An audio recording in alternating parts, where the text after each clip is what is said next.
All right, you guys, I'm recording. All right, sweet. So today we are going to go over progressive overload and training intensity. This is quite literally the bread and butter to continuing to see progress when it comes to strength, physique change, muscle growth, and in turn, more fat loss too. Because the more muscle that you have in the body, the higher that your BMR is, and we'll cover this in the future, the more calories that you just burn naturally, okay? And the leaner that you can get, okay? So we're going to dive right in.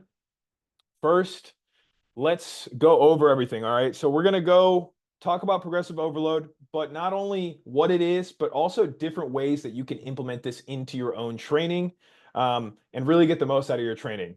And in simple terms, it is just increasing training stimulus over time to grow stronger. All right. And we'll talk about how the body adapts and why this is important. Before we dive in, I just wanted to give you this really cool little picture that I find super interesting called Milo of Croton. All right, a six-time Olympic champion from the 6th century BC. This is quite literally the original definition of progressive overload. The story goes that he carried a newborn calf on his shoulders, you can see here, every single day for 4 years straight until it became a full-size bull. And his strength grew along with the calf.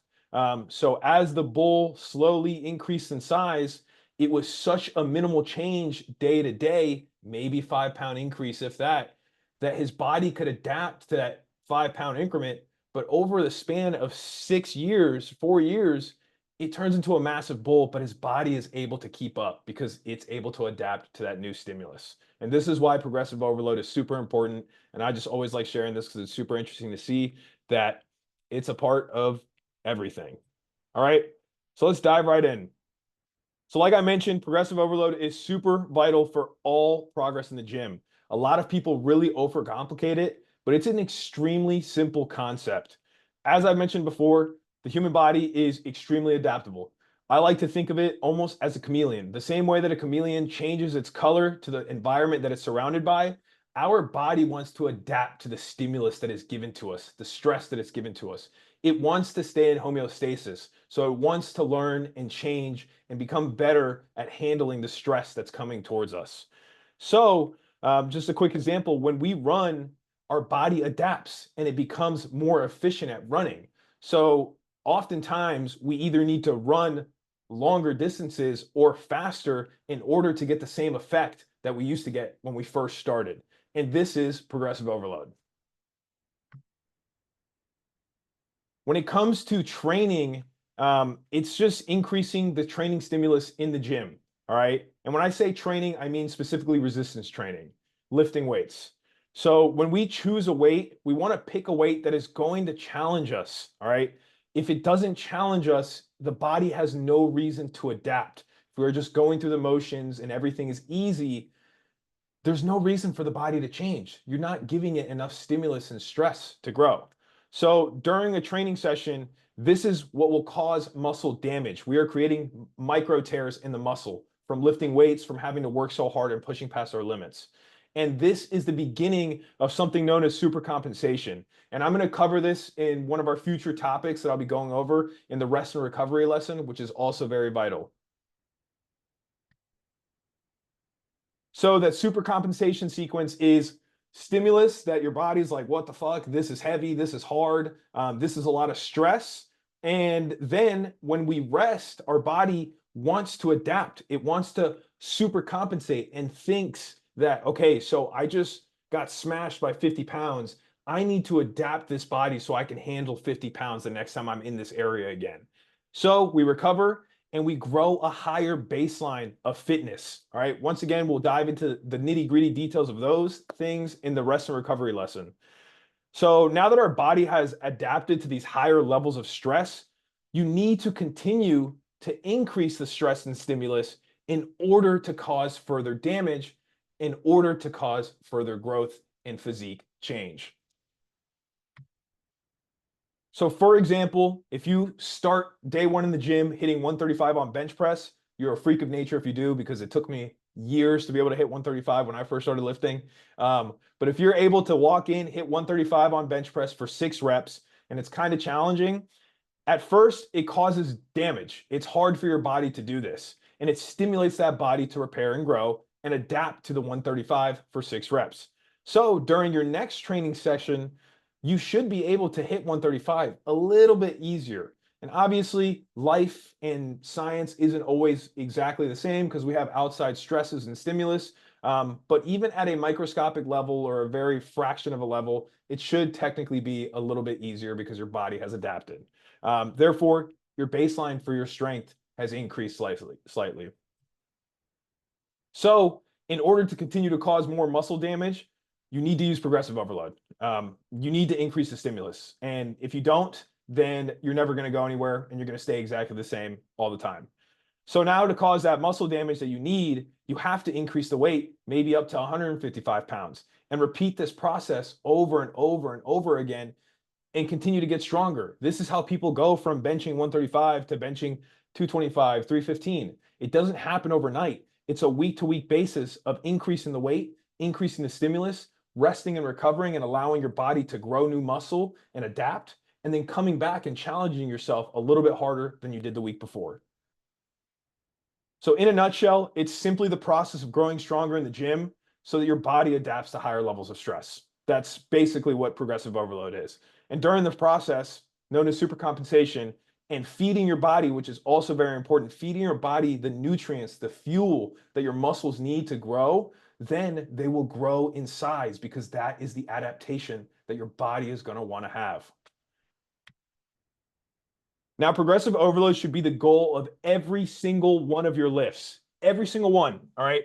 And it can be done during a calorie surplus and a calorie deficit. And I will reiterate this because so many people get confused about this. I do not care if your goal is to bulk up and put on as much muscle as physically possible, or maybe just put on a little bit more muscle, or if you're in the process of trying to get lean, get toned, lose the body fat, you need to focus on progressive overload, no matter if you're trying to lose fat, build muscle, or recomp. It's so, so fucking important. Like I mentioned previously, not only for the muscle growth itself, but it helps you burn more calories. The more muscle you have, the more calories that you burn, the more of an athletic freak that you can become. All right. And I said this at the beginning. Think of it as a game, guys. Think of it as a video game. And maybe I'm biased because I'm a fucking nerd, but each week go in with the mentality to aim for a new high score. Your high score, the score that you're trying to beat, is the previous workout. Every single workout, you should aim to hit a new high score. All right. And this is a great mindset because it gives you purpose. It gives you intention. There's no more of just kind of coming in and saying, oh, I'm just going to do this random exercise and I'm going to do this. And maybe I'll do a little bit of this. And you're half asleep like a zombie and you're really not there. You're scrolling on your phone most of the time on TikTok, getting brainwashed, and you have no purpose or intention. So go in with this mindset. This is a game. Have fun with it. Be grateful that you have the ability to push yourself. Do it for the people that can't, right? Do it for the people that can't play the game because maybe they don't have all their limbs. Maybe they were in an accident or maybe they're just not capable of. So go in there and try to beat your high score every single week and every single workout. So let's go over a couple ways to progressively overload. All right. You can either increase weight, you can increase your reps, you can increase your total volume of the workout, or you can decrease your rest times. And these are all forms of progressive overload. Why? Because they cause more stimulus, they cause more stress. Okay. So let's break them down. So increasing weight, it's as simple as it sounds. It's just lifting a weight heavier than you did the week before. Even if it's 1 pound heavier, 2 pounds heavier, 5 pounds heavier, you do not need to continue to try to slap on 45-pound plates just because you want to look like a big dog. It's not going to get you anywhere. You're going to hit a wall. You're going to see so much more progress if you focus on small incremental jumps. Think back to Carlo, the Olympian who carried the calf from day one. That calf didn't just wake up one day, it was 400 pounds. It slowly gained a pound or two every single day. This is why the body had the time to adapt, recover, grow stronger, and put on more muscle. All right, so if you did 55 pounds last week, then this week I want you to come in with the mindset of beating that high score, playing the video game, having fun with it, and try to get 60 pounds, right? Try to match your sets and try to match the reps that you did with 55 pounds, except bump it up to 60, okay? Some gyms, I'll give you this little inside. Some gyms do also bump up weights by 2.5. So you can do 55 last week and then do 57.5 if your gym has it. Not all gyms have it, which is why I just do the 5-pound increments. All right. But this right here is increase in stimulus, increase in stress, increase in adaptation, super compensation. You're going to build muscle. You're going to get stronger. All right. Now, the other way, number 2, is to increase your reps. So you can increase the amount of time under tension. The amount of time under tension is just equal to how many reps you get, right? There's different ways to go about it, but I don't want to bore you guys with all the science. So we'll just talk about increasing reps with the specific weight. So if you did 55 pounds for 8 reps last week, just come in and try to smash 55 pounds for even 9 reps or 10 reps or 12 reps. That is an extra 1 to 4 reps that you are getting. That is more volume. That is more stimulus. Therefore, more stimulus, more growth, more super compensation. All right, so increasing another way to increase volume is to add sets to your exercises. So instead of just doing reps, you can add more sets to either a specific exercise. So if you did 55 pounds for a chest press, 3 sets last week, you can either come in this week and try to get 4 sets at that same movement, same weight, or you can add another exercise, right? You are still adding to the total volume of the workout, which is what's going to matter the most. So you can keep chest press at 3 sets, but you're like, man, I'm feeling really good. I want to challenge myself and add in push-ups, weighted push-ups or whatever. These extra 3 sets are going to stimulate the chest. You're getting more volume in the chest. Therefore, more stimulus, more stress, more growth. Now, I wanted to touch on these 2 things. I do utilize them in a lot of my clients' training. A lot of you see this, but I don't always recommend adding drop sets or supersets for progressive overload specifically. If you are in a time crunch, if you have limited time and you're on the move a lot and you have to be kind of in and out of the gym, it's a great way to save time. But in terms of progressive overload, it's not the best because it's extremely difficult to increase the load on this or push yourself a little bit harder because it's systemically just so taxing and exhausting. All right. So it's a great way to add extra volume. I like to incorporate them as burnouts at the end of the target muscle. And most of you will see this in your training. All right. So let's talk about some best practices. I'm going to show you a couple examples, which most of you will see this when you open up your training. A lot of times I prefer rep ranges, okay? And the reason is we're going to start with 3 to 4 sets on an exercise. This is pretty standard for me and a lot of people. It's a really good place or a number of sets to allow yourself to really push yourself, all of the sets. And then you're just going to want to choose a rep range. For my clients, for you guys, I do this for you. But once again, I think rep ranges are important because it gives you a range to aim for. Anywhere between 2 to 6 reps is very important and pretty vital for overall strength gains. This is where power lifters usually train. This is where the guys that just want to squat 500 pounds and deadlift 600 pounds and do an 800-pound whatever. This is where their bread and butter is in that 2 to 6 rep range. Now, 6 to 12 reps is the absolute gold money-making spot when it comes to muscle growth, hypertrophy, physique change, and transformation. This provides you a pretty heavy stimulus, but also provides you with enough volume to really focus on getting that growth in. All right. 12 to 15 reps. I will include this for you guys as well. This is pretty common for some isolation movements or getting a little bit of extra volume in. So think about doing like a machine bicep curl where the only muscle working is your bicep. This is an isolation, right? It's a little bit harder to load this up super heavy. So we like to aim for a little bit higher reps and then also just to get a little more volume in. And the reason I put the parentheses here, it's just a little harder to scale at this point. It's very hard to differentiate whether it's your muscle failing to get the reps in or if it's your cardiovascular system, because you'll notice as you do higher reps, you just start to get gassed. It's almost like fucking running a mile. So it's hard to differentiate between the two. So I don't focus too much on progressive overload crazy on those higher rep ranges. Same thing for 15 to 30. I put this in here because in reality, you can get hypertrophy up to 30 reps, But once again, it's such a high rep range that it's almost impossible to continue to progressive overload this because it's just exhausting. It's cardio. And it's even harder to scale. So a lot of times I'll use this for what's known as a burnout. This is just to get the blood pumping and get as much blood flow into the muscle, and nutrients from the blood will help grow, and it feels good to get a nice pump. So I'm going to show you a couple examples. All right. There's single progression and there's double progression. So single progression is once you have reached the rep range selected. So let's say 8 to 10 8 to 10s. Pick a weight that's difficult to reach the bottom end. So we're going to say 8 reps. If you chose 50 pounds for 8 reps, that's pretty challenging for you. Then you can try to work on this 50 pounds every single week and try to increase your reps to get to 10 reps. Once you reach that target rep range of the top, then you can increase the weight and go to 55 pounds and then do it again. 55 pounds for 8. Maybe next week you do 55 for 9. The week after you do 55 for 10. All 3 sets, you feel good. So then the week after that, you can go 60 for 8, so on and so forth. Rinse and repeat. So here's an example. So 55, 888. Then you go 55, 999, and maybe you're tired, so you only get 8 in the last one.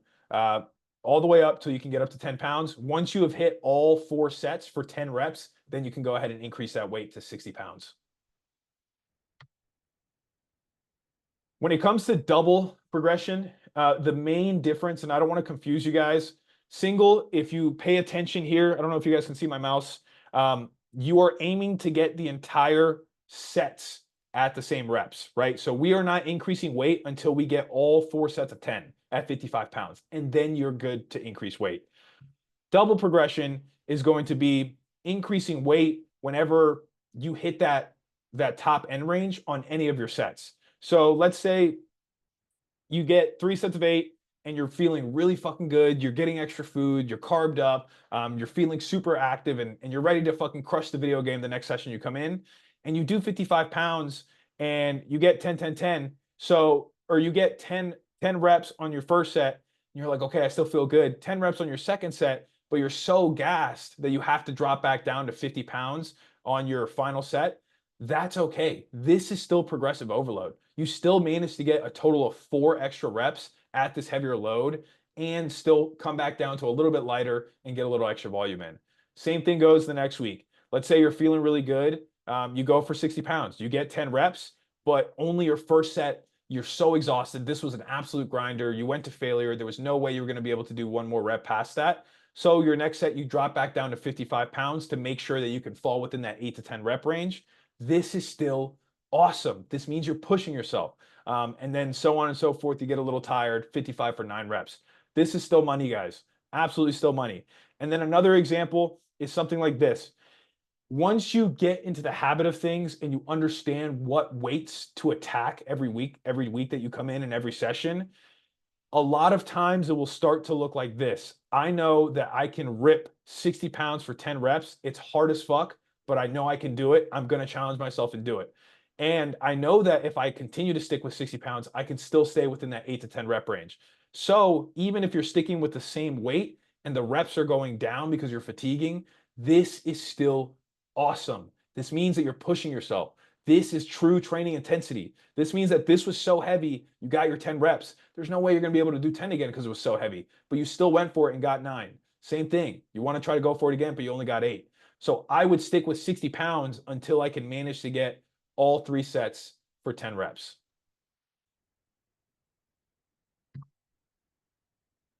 All right. And that is progressive overload in a nutshell. I hope it makes sense. It's extremely simple concept, and I hope that the video game reference resonates with you guys. It's just the best way to think about it. Every time you come in, just push yourself a little more. Push for that high score. And it's just increasing training stimulus over time to allow your body to adapt. If you're not giving it a reason to adapt, it'll never change, right? And I say this all the time. You must challenge yourself physically and mentally if you want to change. So we have to challenge the body physically in order to grow those muscles and to get stronger. All right. Let's see. Oops, that was a double. And that's everything. Hopefully this makes sense. I know I went through it kind of quick. I don't want to take up too much of your time. Does anybody have any questions?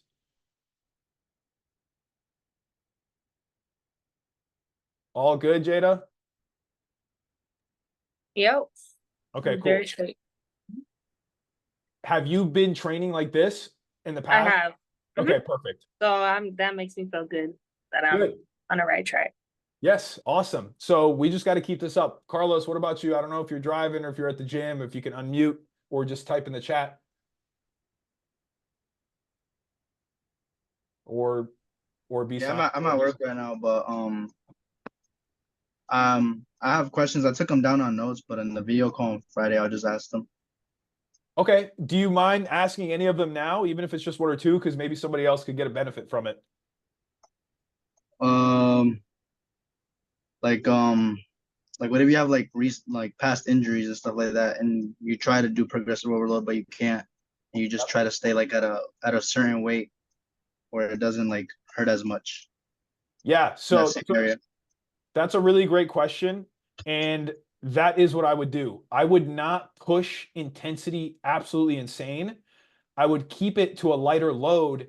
And now your progressive overload, your new high score that you're trying to beat is what load can I move without pain, right? So if you have to, let's say you're doing 100 pounds and that's what we were doing before, but now 100 pounds absolutely kills your lower back.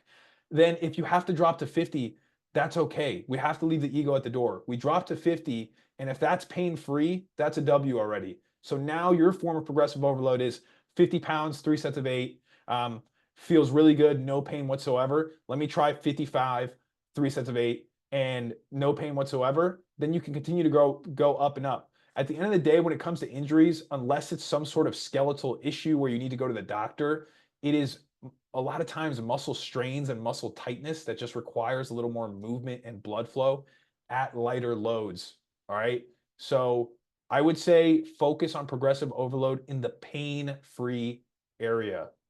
Do you have any exercises specifically that you're referring to? And also, does that make sense? Yeah, maybe like shoulder pressing, because I have a shoulder injury or had a past shoulder injury. Yep. My shoulder popped out of socket. I would just like sometimes when I overstretch it, it'll pop back out and back in. So yes. Uh, So for that, I would really focus, like I said, man, lighten the load, even if you have to go super light. At the end of the day, you are on your own journey, and that's what's going to matter the most is being able to move effectively pain-free. Because what is the point of continuing to push through the pain just because you're moving a little more weight and you're just aggravating it even more and going to make it so much fucking worse in the future to the point where you might not even be able to move your shoulders at all. So what I'll leave you with, that was a very great question. We'll dive a little bit deeper on that topic together, Carlos, because once again, it's just movement with no pain. So even if that means, hey, I can't really shoulder press dumbbells, we need to work back to bands. That's okay, right? We can work up from there and work through the injury and eventually get strong enough to the point where you're doing the dumbbells again. Well, did you have any other questions you wanted to rip right now, Carlos? no, not really. Not right now. Okay. That was an awesome question. All right. That is everything I've got. I'm gonna make Wednesdays. I'm sorry, today's Thursday. Wait, what did they say? Wednesdays. I'm gonna make Wednesdays 4:30 the time to be. Just because people can either listen in while you're working out, while you're driving. I know a lot of people are getting off work at that time. And we're just going to keep covering different topics. I haven't decided what next week's is going to be. I'll drop that in the group chat and send like a message blast to everybody. But I appreciate all of you that were able to make it. And I will be uploading this to YouTube. I'll send everybody my YouTube account so you have access to it to go rewatch it if you want to. But yeah, that's all I've got for you guys. Thank you. Thank you. I appreciate you making it. All right, let's get after it. Everybody have a good night. It's time to go eat some dinner. You as well. All right.